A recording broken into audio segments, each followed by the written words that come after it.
نام خدا، عرض سلام و ادب دارم خدمت مخاطبین عزیز. مهیار حسن نژاد هستم، دروازه‌بان اسبق تیم ملی دانشجویان استقلال تهران و مالک و سرمربی تیم بزرگسالان پارس اصراری که در سوپرلیگ بزرگسالان استان مازندران حضور داریم. به نیم فصل مسابقات خودمون رسیدیم و تونستیم نیم فصل رو با رتبه 4 تموم کنیم تا انشالله با تقویت تیم و شرایط بهتر تو نیم فصل دوم بتونیم نماینده شایسته‌ای برای اصراری تو لیگ برتر استان مازندران باشیم. همچنین با توجه به اینکه فصل گذشته قهرمان جام حذفی استان مازندران شدیم، اگر خدا بخواد، اگر مسئولین به ما کمک کنن، روز دوشنبه عازم شهر همدان میشیم تا در چارچوب مسابقات جام حذفی فوتبال ایران برابر تیم پاس همدان که یه روزی قهرمان جام باشگاه آسیا شده بود قرار بگیریم تا بتونیم نماینده شایسته برای شهر اصراری و استان مازندران باشیم. به حضورتون که ما تو سوپرلیگ استان مازندران تو رده بزرگسال امسال 3 تیم داریم: پارس اصراری، پاد اصراری و میران اصراری. من خواهش میکنم از مسئولین، کسایی که واقعا میتونن به فوتبال این شهر کمک کنن، از این 3 تیم حمایت کنن. بالاخره در حال حاضر ما تو ساری هیچ تیمی در سطح کشور نداریم. این 3 تیم هستن که در سطح استان دارن میجنگن. خب همونجوری هم که جدول رو ببینید، ما و میران جفت تیمامون تو کورس برای قهرمانیه و تیم پادم شرایط خوبی تو جدول مسابقات داره. من خواهش میکنم که مسئولین عزیز نگاه ویژه‌ای به این 3 تیم داشته باشن و واقعا هر کسی میتونه از این تیم‌ها حمایت کنه به فوتبال ساری کمک کرده. مرسی. تقریبا 6 ساله ما داریم باشگاهداری انجام میدیم در کنار دوست خودم آقای هوفر سلیمانخانی و تو این 6 سال تونستیم تیم‌های خودمون رو تو رده 13 سال، 15 سال، 18 سال، 20 سال، زیر 21 سال و بزرگسال در مسابقات شهرستان و استان بتونیم شرکت کنیم.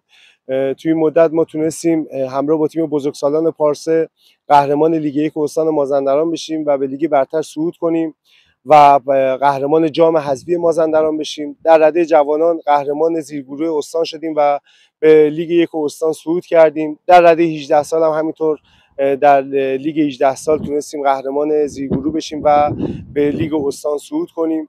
با توجه به اینکه تیم ما کاملا خصوصیه و با همت و همیاری خانواده‌ها داریم این کار رو انجام میدیم، سعی کردیم که یه مجموعه خیلی سالم و ارزم به حضورتون با امکانات خوب برای بچه‌ها شرایطی فراهم کنیم که بتونن این بچه‌ها پیشرفت کنن و به فوتبال ایران معرفی کنیم. امیدوارم تا 2-3 سال آینده بتونیم خروجی‌های خوبی و تحویل فوتبال استان و کشور بدیم و بتونیم مکان مناسبی برای رشد و پیشرفت بچه‌های عزیز شهر ساری فراهم کنیم.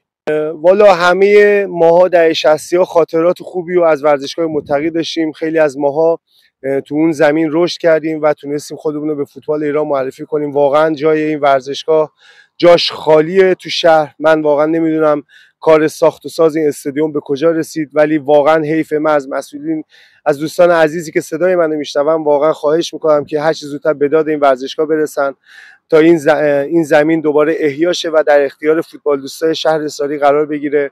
قطعا بدونید اگر این زمین درست بشه خیلی خیلی به پیشرفت تیم‌های شهرستان و همینطور بازیکن‌های شهرستان کمک زیادی میکنه. من از جناب آقای مدیر کل آقای دکتر رجبی که واقعا انسان با شرفی هستن و من ایشون رو کاملا میشناسم، ازشون خواهش میکنم، تمنا میکنم که هر چه زودتر به داد ورزشگاه متقی برسن تا بتونیم یه استادیوم خوب برای شهر اصراری داشته باشیم. در پایان تشکر میکنم از جناب آقای رضی، جناب آقای حاجی پور که حامی فوتبال دوستای شهر اصراری هستن و همین که به تمرین ما سر زدین و عرضم به حضورتون که ما رو میبینیم باعث خوشحالی ما. این به ما کمک میکنه که با انگیزه بیشتری بتونیم کار خودمون رو ادامه بدیم. امیدوارم روزی شاهد موفقیت بیشتر ساعت خوب مازند اسپورت باشیم.